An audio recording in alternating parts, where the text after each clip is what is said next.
Okay, cool. Hi, everyone. Good afternoon, and thank you for joining us on this webinar. Can you guys all hear me well? Yes? Okay, great.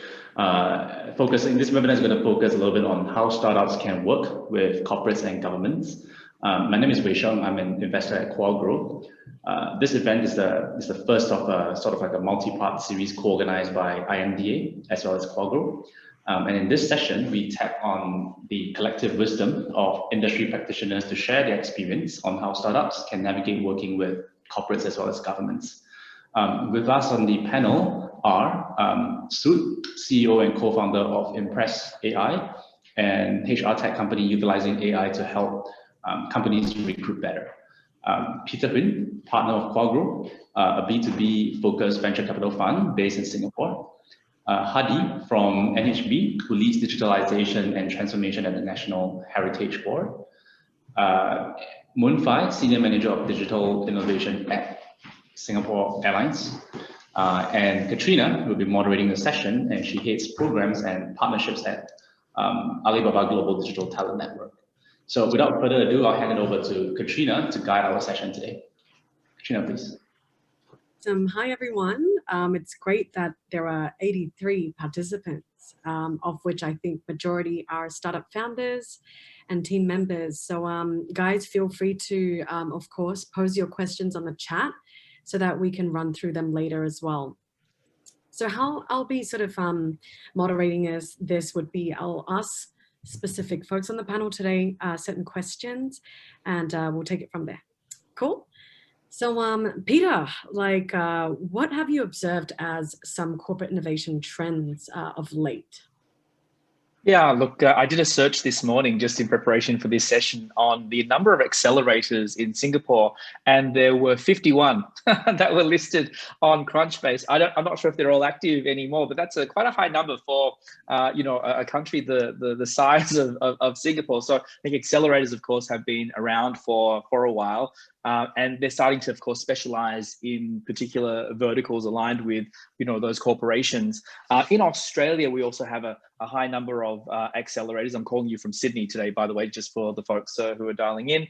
And I've noticed that there have been a few more, corporate venture builders that have been sprouting up. The Commonwealth Bank of Australia set one up in 2020. And so you've got this sort of evolution of moving from accelerators into venture builders, therefore building startups from the ground up specifically for the purposes of addressing a particular problem.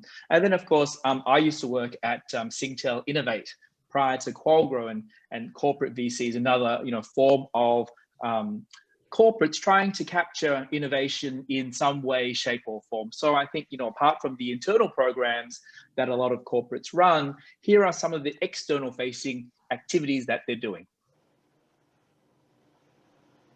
Awesome. Yeah, I was a mentor at the Petronas Accelerator with 500 startups. So yeah, you're definitely seeing all that oil and gas companies doing their own thing as well with the startup community.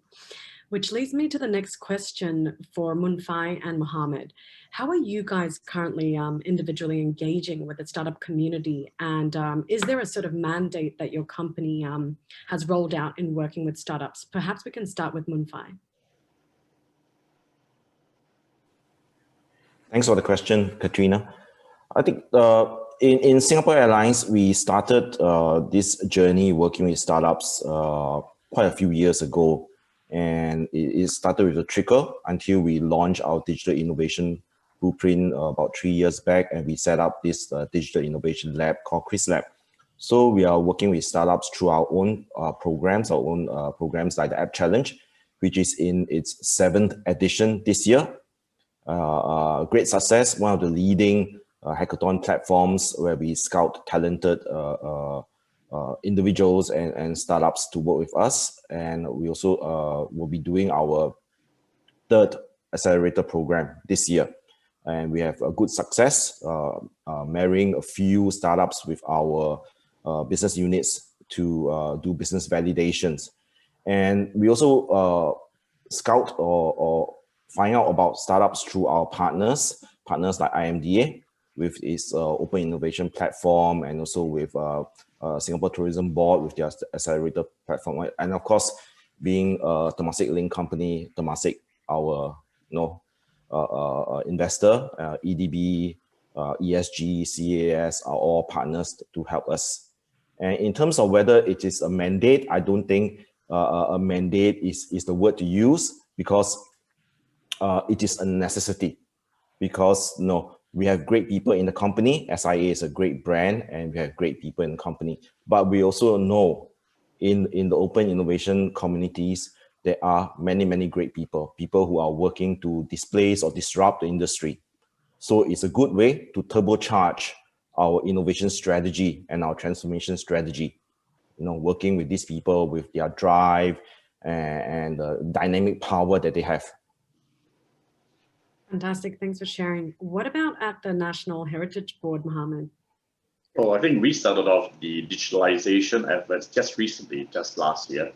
The heritage sector in Singapore is actually predominantly quite a quiet space. I think for those of you who've gone to the museums, our heritage institutions, you'll find that at some place that you normally would go if you've got an interest, you would like to know about culture, the arts, and so on. But I guess importantly, what we have done over the last 2 years was to launch a first program called DigiMuse. And that's a way how we engage the startup community to look and tap in terms of what are the solutions, what are the opportunities that we can work with Singaporeans, Singapore companies, small and medium-sized enterprises to ideate and create new ideas for the sector. Currently, in terms of the industry, we work again very closely with IMDA, the Singapore Tourism Board, as well as industry leaders. And recently, the ones that we work with are things like Amazon, Microsoft, the vibrant startup community that you have in Singapore, the gig economy, where our focus in the heritage sector, and because of the new physical norms that you get, is to look at the digital space, where we look at how we can bring the experience of the museums, heritage institutions into your home, into your couch, where you're actually surfing from home, or to your mobile phone, which is with you for the whole day. One of the most important bits that we see that the startup community is a very good source of ideas. It's also a very good talent pool that we want to tap upon, compared to the traditional space where you look at just hiring staff through the traditional recruitment channels. It is a new way of doing it, and also within the government itself, the push to innovation is something that it's close to our heart. We are expanding this, progressively working into how tech can be put into the daily lives of officers, into our visitors from museums and heritage institutions, or well, actually to the public members itself. So it's really something that we think it makes sense. With COVID itself, it also has turbocharged this change. With COVID, some of our viewership has actually dropped in museums because of social distancing. But we find that I think with the use of physical as well as the digital space, you get to bridge this gap and expand the spaces that we have in our establishments right into the person's doorstep, right into his phone. And I think that's a very new, exciting space that we're looking at. And we have seen that the startup community in Singapore tend to also focus in terms of digital media, in terms of how some of the new tech can be implemented and can be actually rolled out very quickly and can be tapped upon so that it can also benefit them as one of the business opportunities to look at. Back to you, Katrina. Thank you. Very nice sort of perspective of a public, coming from a public perspective, right? Let's hear from the other side of the table. So, Sud, tell us a bit more about Impress.ai and the types of clients that you work with, perhaps industry verticals or different governments. Sure. Hi. Thank you for that, Katrina. So Impress is really in the business of creating great selection experiences, so human selection experiences, both on the recruitment side and on, let's say, university admission side. So great selection experiences without the bias in any of these selections. So that's what we're really about. Now, who we work with, I have some liberty to share some names, but at the industry level, vertical level, we work with finance in Singapore and beyond. We work with many government agencies in Singapore, and we've received a lot of help from IMDA in that. And education, consulting, telco, and healthcare. So these are all the 6 verticals we work in. We are probably the strongest in banking, finance, and government, followed by probably education. So yeah, been kind of through difficult experiences right from the start, and then figuring out how to really make it a habit to work with enterprise clients. What are the tough choices to make? So based on your questions, you know, I might have stories to tell. Sounds great. Thanks for the intro. So Peter, in your sort of view through the lenses of being in venture capital, what types of startups have you seen being successful with working with corporates or enterprises?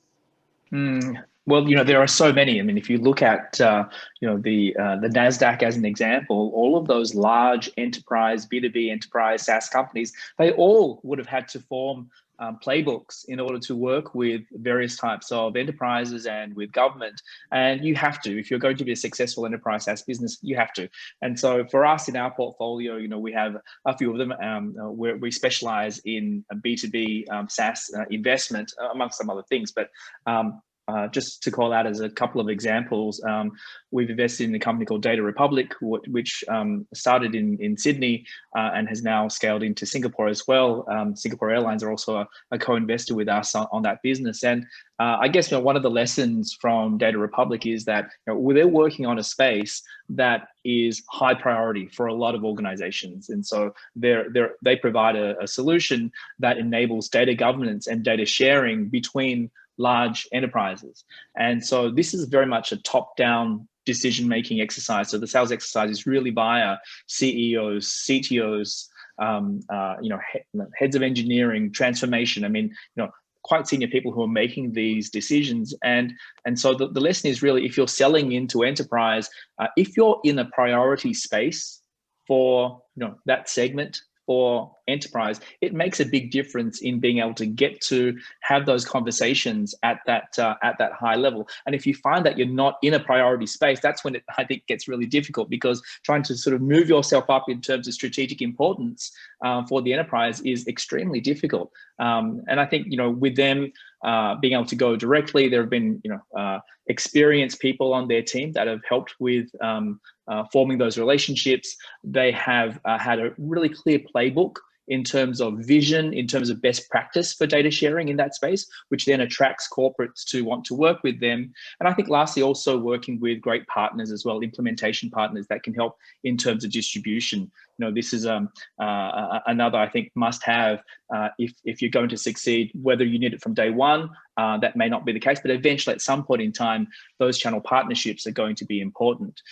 Just as another quick example, we have a portfolio company that is working with some state governments in a couple of places to help them with their COVID communications. And so what this company does is it actually is an automatic dialer using AI, calling people to check in on how they're doing, both business and private.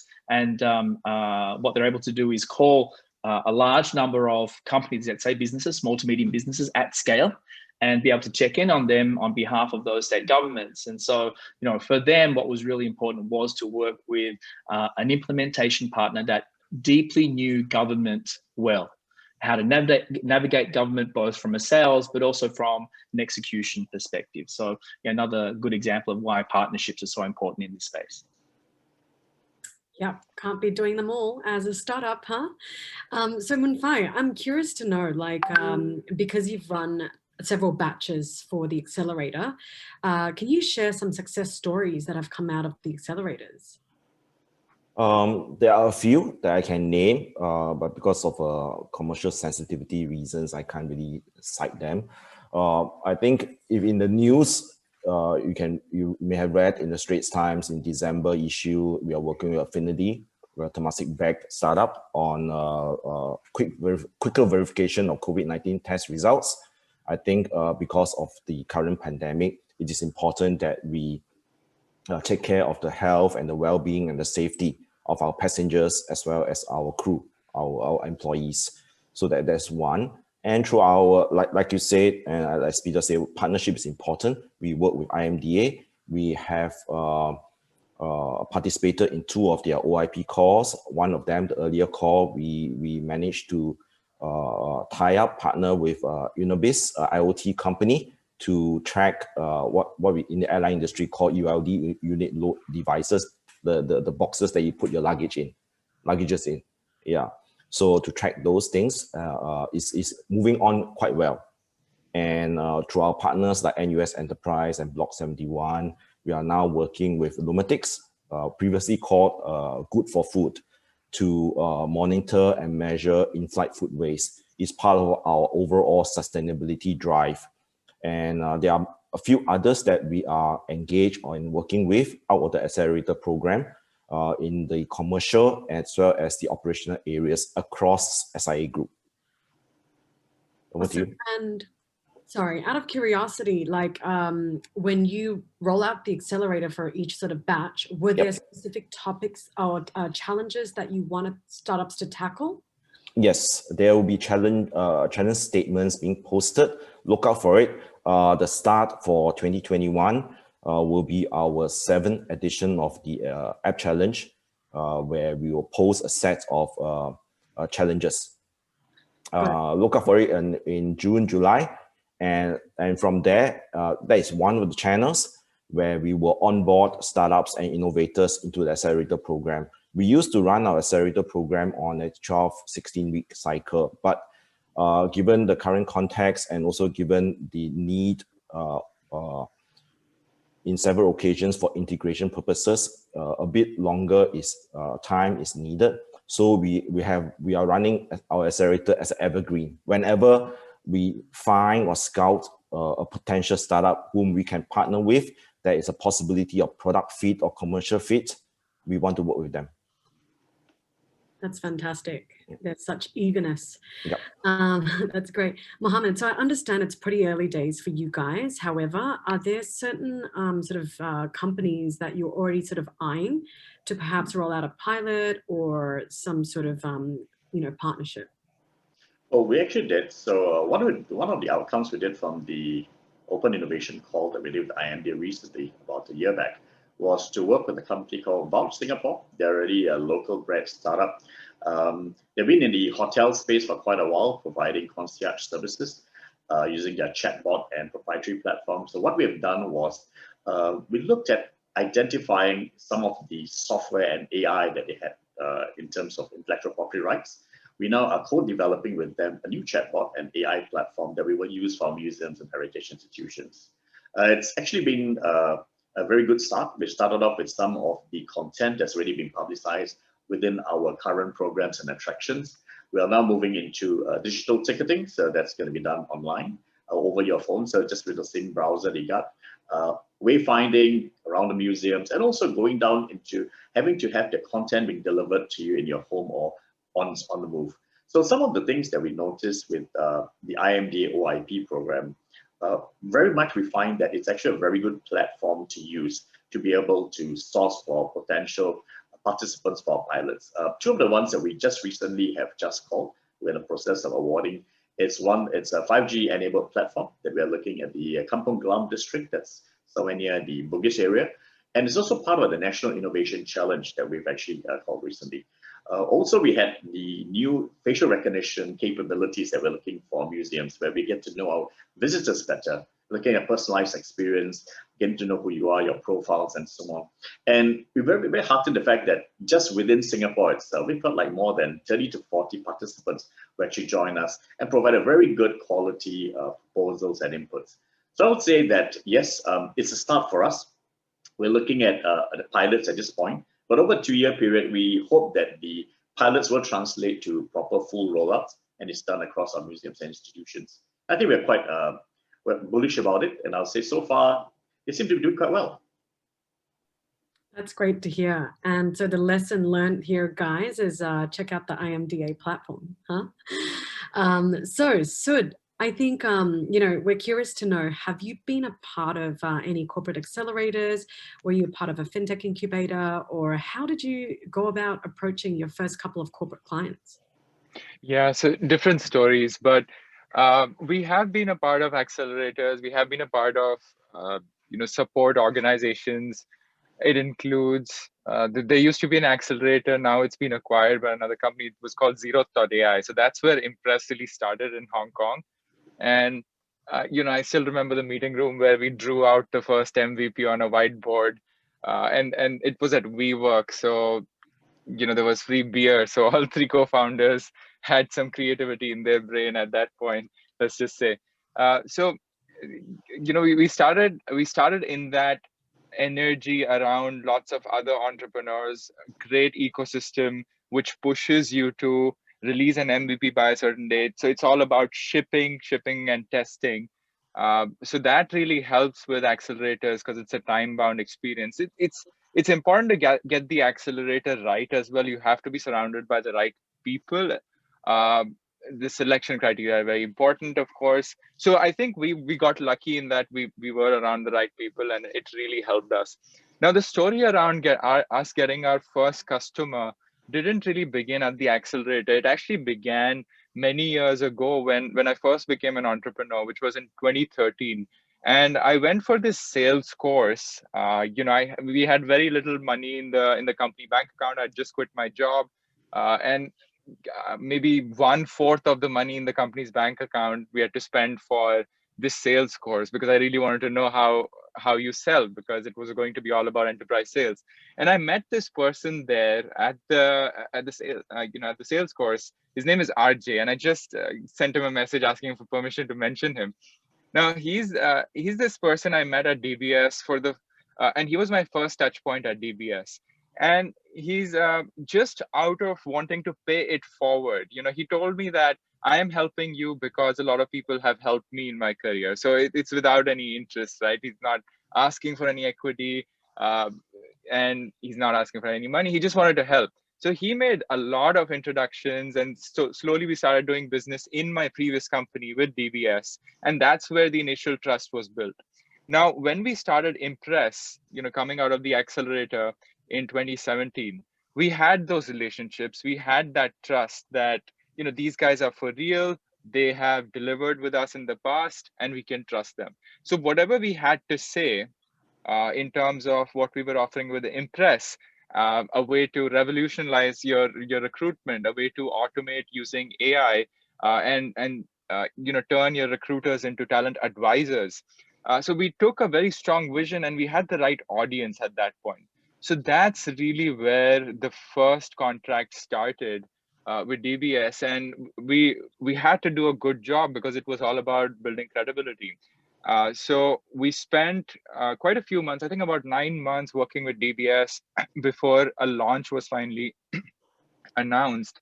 And that point, DBS had enough confidence to announce it in Straits Times, on their PR channels, and they've continued to talk about it, which shows that Impress has continued to deliver in partnership with DBS. So keeping this trust going, even after you sign the deal, you have to continue the trust because there's a renewal, there's continued confidence required from the customer for expansion.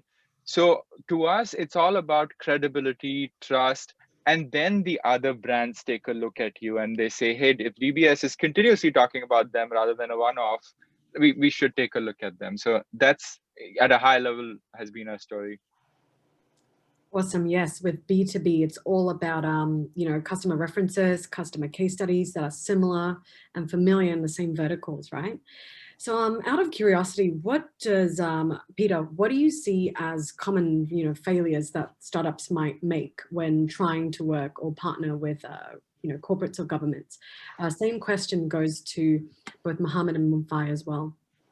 Yeah, some of the mistakes that I've seen, perhaps, first of all, truly understanding, as you're building product in particular, truly understanding signal from noise, because you have such a small sample size in B2B, particularly enterprise SaaS B2B versus B2C, that it's hard to understand whether you're getting a true signal of what the market needs versus something very specific to that particular customer. And so, startups modifying their product roadmap to fit in with a particular customer is one of the most common mistakes that I see. So I think there are some things that you need to do. You need to understand how do you stick to your vision? What is that vision? And can you clearly articulate the benefits of, I'll use an example.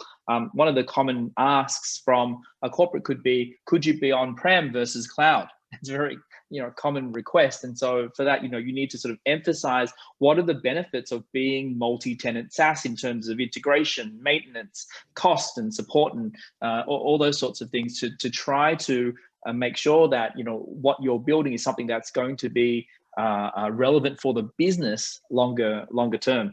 The other thing is that as a startup, you need to anticipate and be ready for what the corporate's needs are, just purely from a buying perspective, right? So have you got your documentation in play? Are you compliant in terms of all the sort of ISO certifications that you might need? Have you got the your own insurance ready for the procurement process? Do you understand what the procurement requirements are? Because some procurement organizations need you to have been in market for 3+ years, and can you fulfill that? Can you can you tick that checkbox off? So make sure that you understand ahead of time what those requirements could be, because you could be trying to sell into a large organization that can't actually buy from you. And I think lastly, and maybe most importantly on this point, is qualify as early and as often as possible, and make the call as to whether you think that you're spinning too many cycles on this particular engagement, and whether or not it's better just to drop it for now and come back in a few months' time when that corporate might be more ready to engage with you. Sort of pushing uphill can be a difficult process, particularly when you're short on runway. Yep, 100%. Munfai or Mohammed? I would just like to add that to Peter and Sat is that one of the mistakes that we see is that the startups did not try to connect the dots between what they are providing, whether it's products or services, and what the corporate needs. What I mean by that is that we have seen thousands of proposals and heard hundreds of pitches, and very often some of these startups just come and present their standard sales pitch and expect the corporate to understand where they sit, where they fit. Some of the best pitches that I have heard is that the startup came and showed us a use case. They did not even talk about their technologies. They say how it is going to work for you, Singapore Airlines, how it will benefit your passengers. There's no mention of their technologies, or they have great technologies, and it's just a prototype to show us how it works. And we could see the benefits immediately. Yep. Yeah, I think that's quite common, isn't it? Like, present a universal pitch, because that's how I've been pitching. But really in B2B sales, it's why should I care? Why should I listen? Right? Like, yep. What is the pain point that I'm experiencing that's personal to me? Yeah. Yeah, definitely a common issue. And Peter, I think you mentioned a few points that we will come back to later on, like, how do you make sure you don't end up being a consulting company and that you stay true to your product's vision and mission. Mohammed, have you seen any sort of common mistakes, or have there been any sort of friction points when you're trying to work with startups?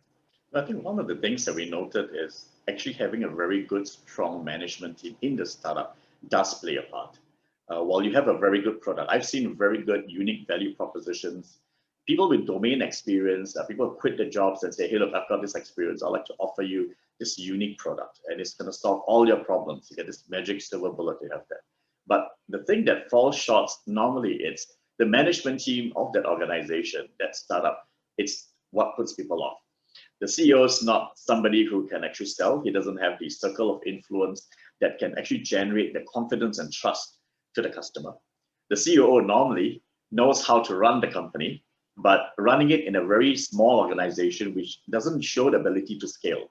I think most importantly, you have to get somebody who is able to demonstrate that, yes, with this product, it can be a pilot, it can be a first trial, but where are you going to go from there? How do you develop it very well within that customer so that over a 5-year period, which is a period that I normally use, you can actually see the benefits, you can actually work within the customer's developmental plans. And at the same time, also, you've got to show sustainability. That means that after me being a customer, what's going to happen? Can you expand it further beyond your shores? Can you expand your scope so that you can get enough revenue to sustain your business? I think that's one thing on the operation side that I see tend to be lacking. The last bit, I think, which is the most critical, is having a very good CFO who knows their numbers. I think Peter's got a very good point. You're a new company, you are untested. How do you get yourself bootstrapped to make sure that somebody says that, yeah, okay, you got the right financial capabilities and so on? You don't, unless, of course, you've got a very good investor. So one of the things that we look for is to use, for example, the accreditation service that IMDA has. They've actually accredited startups. And these are good because within the government, once you're accredited, we can actually use you because they've done the due diligence. So this is a very good, quick way to turbocharge your entrance in. And at the same time, the other bit will be in terms of financials. When you're presenting your case, it's not about just the dollars and cents. You have to quantify the benefits. And I noticed that this always happens when you look at startups who are trying to sell more complicated solutions. They focus on, yes, this is a cloud, this is AWS, this is Microsoft, but they don't understand sometimes that the customer itself is looking at running a pilot, and you have to be scalable in terms of what cost that is. So sometimes they are pitching for cost, where for us in the government service means having to call a tender with 10 people, versus if you can do a small pilot for $6,000 or less than $90,000, which makes it easier for us to award to you. I think that's a better way to look at. And this is, I think, the mindset that most startups will have to change, especially if they're going to go for the government service. Yes, that's right. So Sud, from your perspective, what do you think in looking back, because you've operated this business for a while now, what were the sort of ingredients that made your company enterprise ready? Yeah, so we're 50 people now across 4 countries. When we started, of course, it was just 3 of us with barely any funding. So seen multiple journeys, and right now also we're in a transformational state. I think the key things that led to us actually being successful with large enterprises, and when I say successful, what I specifically mean is that last year we actually reached a monthly kind of break even on an operational level. So we actually didn't need any fundraise last year. Everything that came through, was just for growth.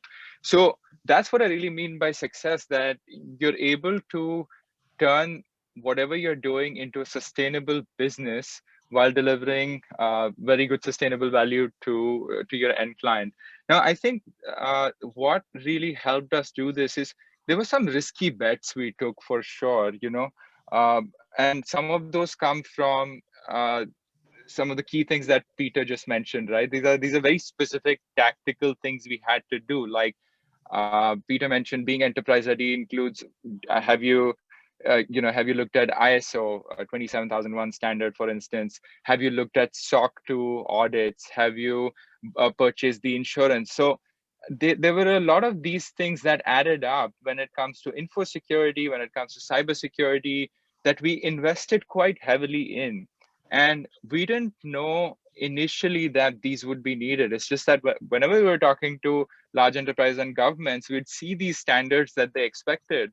And these things were delaying us. These things were delaying the deal. And it was taking months to close just because the prospect wouldn't be able to move forward without some of these standards. So we said, we cannot afford this delay. We need to figure this out. And the way to figure that out was invest in getting audited for some of these things. So we actually spend quite a bit of money, probably about 20% of our seed fundraise into cybersecurity and getting audited for that. So we hired a company. We actually worked with Harangi in the early days when Harangi was also younger. And we got them on a retainer, and we had them for almost 2 years on a retainer, helping us build cybersecurity processes, a lot of documentation, training our staff, covering against risks, getting BCP in place. We invested in multiple, insurance coverages, both professional liability, general liability, and cybersecurity liability. We have a law firm on retainer. So we had to build a lot of this readiness around it, and it took money. But once we did those things, sales cycles probably became shorter by 30% at least, because now instead of answering all of the client's questions on, okay, what do you do for cybersecurity and BCP, we would just give them our audit report. Look at this audit report done by this big audit firm that you can trust. So that was fantastic. And Mohammed mentioned accreditation just now from IMDA. IMDA has these amazing programs which test you for, your financial stability, whether you're delivering what you're promising. that's been very useful for us on the government side. So we aren't accredited yet, but we went through the Spark program, which is like a younger version of it. So these things and getting associated with the right standards that the market recognizes, investing in those early on, I think that was the risky bet that we invested in. Risky because it was expensive, given the fundraise. Yeah. Yeah, the two elements there I think you mentioned are money and time.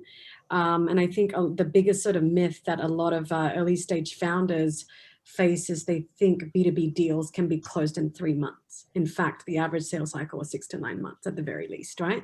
So, so how long did it take your company to be sort of enterprise ready? Would you say you spent the first 2-3 years sort of really building up the foundations, or was it more like a year and a half? Yeah, I think at the 2-year mark is when it started to take off, when we started realizing that we were now covered on the cybersecurity front. We have invested enough. And there was a big government deal that we did, which required us to do certain audits. And we said, okay, this has been pending for a long time. We're just going to do it. And we used that entire money from that particular contract in getting those certifications. So it was at the 2-year mark where we felt, yeah, now deals are much shorter. So for example, one of the financial enterprises we were selling to, it took us about 6 months to close the deal, more than 6 months actually, and more than half of it was just around questions and answers and on cybersecurity. And the deal that we did with another financial institution, after having gone through a SOC 2 audit, it was the cybersecurity part was 1/3 of it, of what it was for the first financial institution. So very, very tangible impact on sales cycle. So it took us 2 years to get there. We are probably going to have through another phase of, scaling up now, because what has worked so far has worked with local enterprises and maybe some regional enterprises. But now as we go global and we sell to Fortune 500 companies, they are expecting an even higher standard. How are you going to balance regulations in 50 countries? So we'll have another journey to take. So at the 2-year mark, I guess we started, but there's one more journey just coming up. Hard work has just begun, huh? Yeah. Yeah. So for Munfai and Mohammed, what is one sort of tip you think startups should really get to know before they start sort of approaching corporates or governments? What do you think they typically, miss out on prior to the approach? Okay, I can start first. I think I'll give you two. One is to echo what Sat has said, because corporates have legacies and it's not greenfield and blue skies. They have existing systems. Integration is important. So getting some of these basic stuff like baking in cybersecurity, info security, data privacy practices and processes in place are important. I've seen a number of use cases working with startups trip over because they just could not pass the security tests or requirements. And the other one is really to understand the corporate, building trust, building confidence. I will put it, if I may sum up, in the 3 E's. One is having the experiences, the founders, the investors, the team, to go from seed to scaling up. And second is expectations, how the startup could manage expectations and the emotions, because corporates are not experienced in working with startups. And I'm talking about corporates in general, but some are more experienced than others. And they have different expectations and they have different emotions. And it's important to help the corporates de-risk, because they have been working with traditional larger players. And the third is execution. Whatever you promised, it is a must that you deliver on time, even like attending meetings. Sometimes I've seen startups overstretching themselves and they are late. So it kind of deflates the level of confidence and trust in whether this is a partner that is building a sustainable relationship with us. Thanks, Mafai. Okay. Very, it's easy to remember acronyms. Yeah. What about you, Mohammed? Well, I think one of the things I noted that I think it's a very big tip, which I see, and having to engage at least 5, 6 startups every month, and when we start to assess them, is that you really have to look at opportunities that really have a unique value proposition. You must be able to translate that into tangible outcomes, right? It has to be done very quick, so you have to really think big. You got to start very small. You got to use the agile way of doing things. Do bit-sized bits rather than having to work on projects or offerings that takes about 12 to 24 months. Companies, the governments, they can't wait. And also at the same time, when you act fast, one of the things that we look at is before you jump into just putting a product out there, you have to get the intellectual property rights piece in place. You need to know your contracts, your licensing, and so on. Because I think one of the things that most startups will face, and I do see them, is they come into a meeting, they've got a very good idea. The next time after 3 months, they say, I'm sorry, I can't do it because somebody has stolen the idea or a big company has replicated it on their own. Very common. And also because being a startup, you're being small, you don't have the financial capability to actually fight a legal battle with a company, right? So what you can do is to look at win-win situations where we're based on the business model that the companies have, or the government agency for that matter. Because of speed, they need something done. You come in very quickly, you solve the problem, you demonstrate your capabilities, and then you can show them that you can scale. So rather than they have to compete with you, you complement yourself. So you co-develop and co-create with them and make the success into a story itself. So the success story that the company or government agency that has it will then use it to then amplify it, just like how when we work with Vouch. Their success story is something that we could sell internally, and hence you're going to find less people trying to copy your idea and maybe try to reverse engineer. I think one of the points that I also like to make is funding.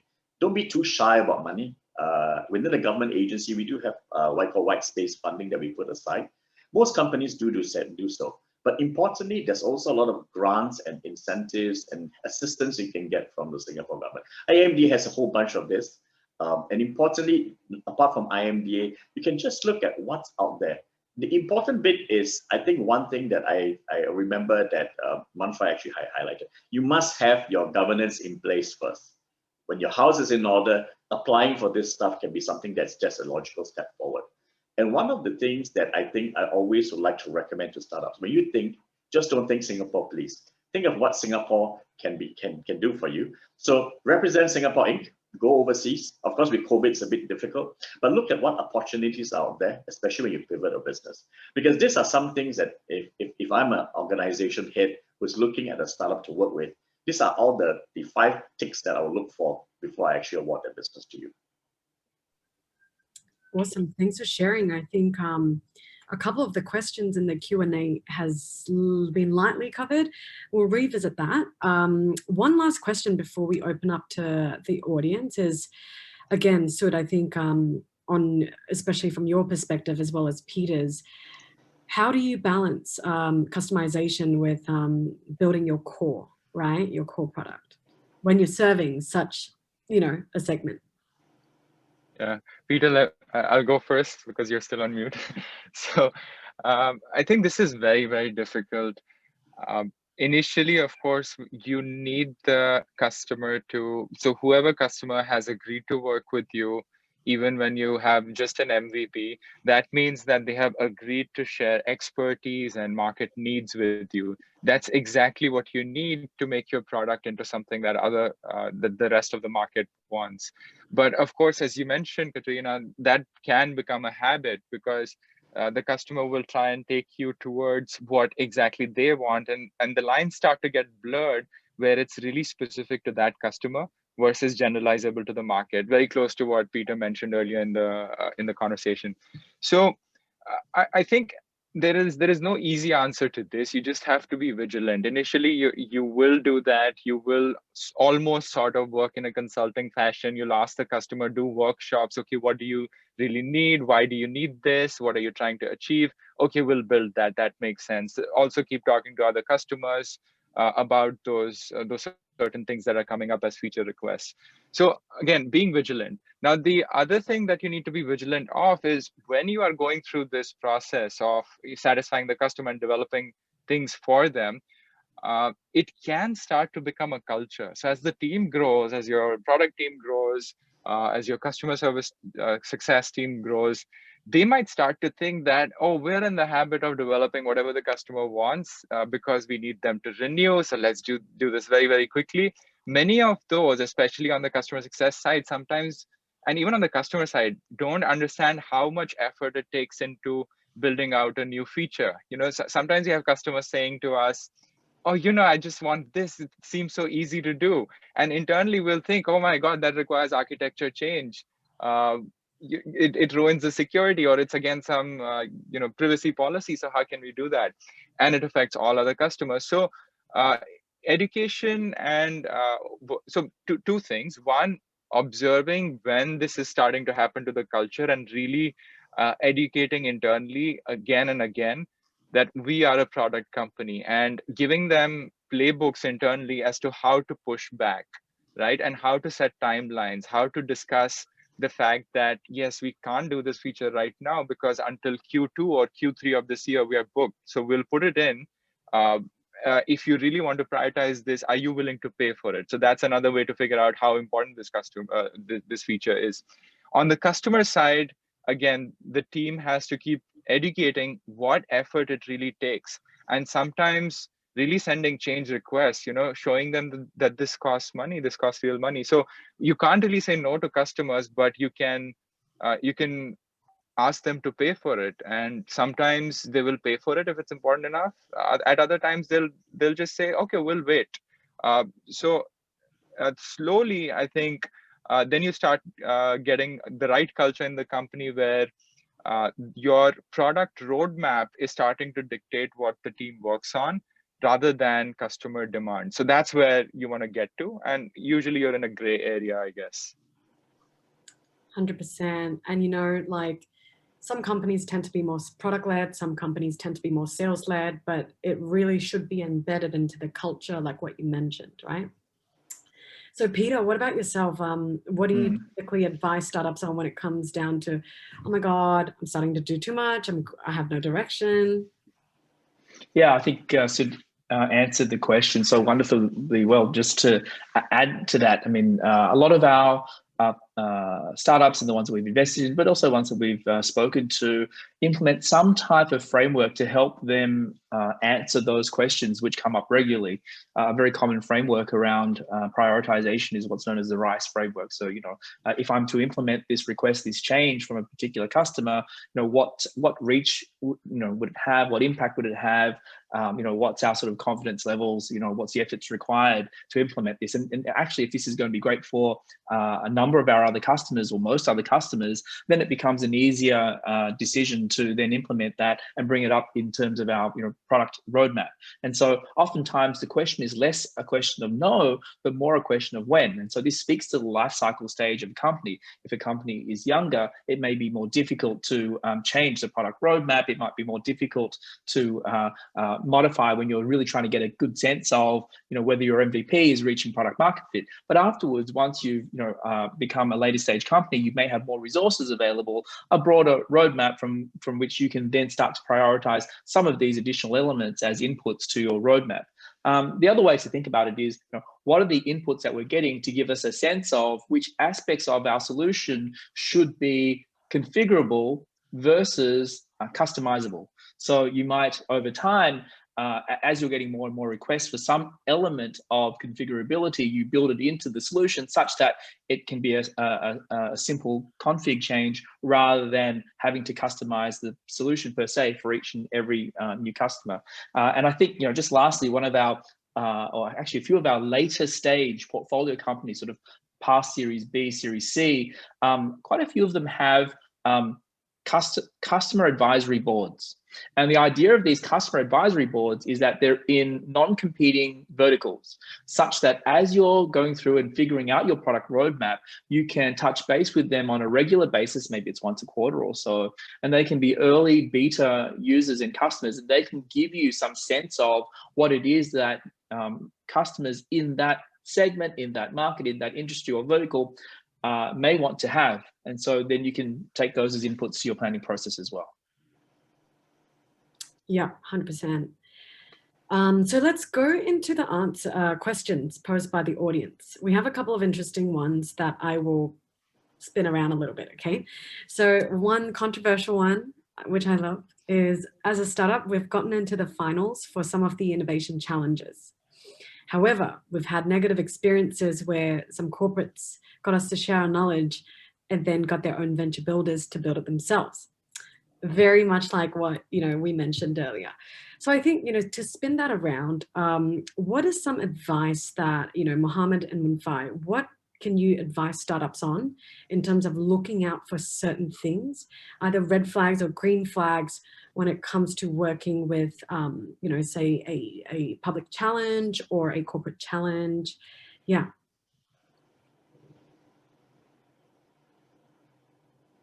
Okay, perhaps I would just take a quick stab at it. One of the things that I would say, if I put myself in a startup's position, is you have to look at the challenge statement that's actually been put up. Validate exactly what those requirements are. Most challenges, the dodgy ones, I'll call them, are the ones will normally be very high level, very motherhood related.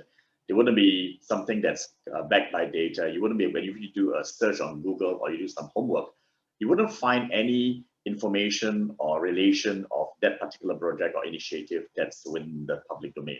So those are some of the red flags. If I would be a startup, I'll actually watch out.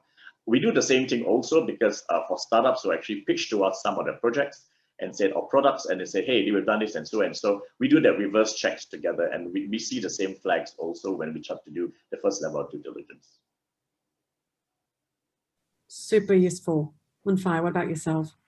Just to add to what Mohammed has said, one thing is to really to qualify, understand what the challenge is about, and importantly is